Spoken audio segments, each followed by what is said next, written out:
was a pretty bad incident. Officer Williams tried to arrest an individual for intoxicated and disruptive behavior.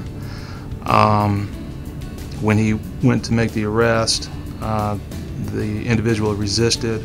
There was active resistance. However, the position that Officer Williams was in between two parked cars. It gave him little room to maneuver. At the same time, a second subject jumped on to his back and began actively resisting and trying to overcome Officer Williams. And it was a very tense moment. Officer Williams believed that his life was in jeopardy, and if it wasn't for Officer Parker coming to his assist, the incident may have turned into a deadly use of force incident. I heard a commotion behind me as I was dealing with some other subjects, and I saw Officer Williams struggling with two other subjects in between two large trucks. As I went over there to assist him, he was attempting to place one individual under arrest as he was trying to get him out of the truck. Another, I guess a friend of that subject, had circled around Officer Williams and actually got on top of his back. And by the time I got there, he'd already worked his arms around his neck, trying to choke and pull Officer Williams off of his friend as Officer Williams was trying to get him out of the truck.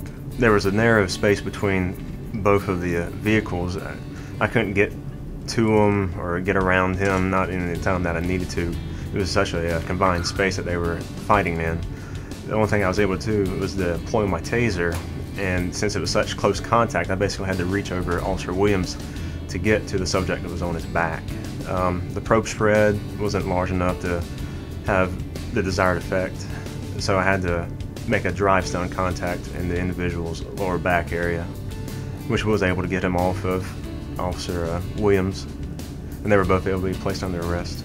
During the encounter, he injured his shoulder so severely that it required reconnective surgery.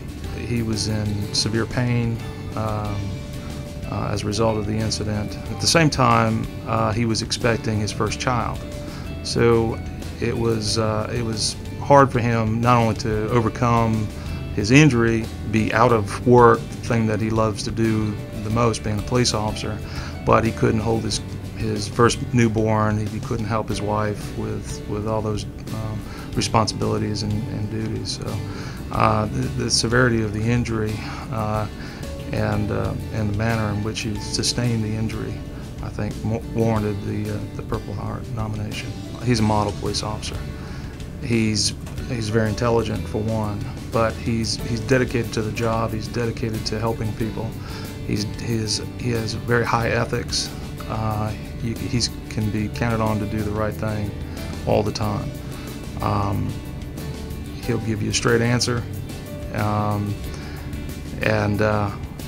he has very high standards, and he holds others to those standards also.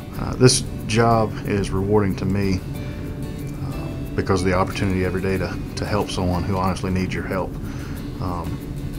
Not just someone who, through their own actions, has created a situation, but someone who is an actual victim.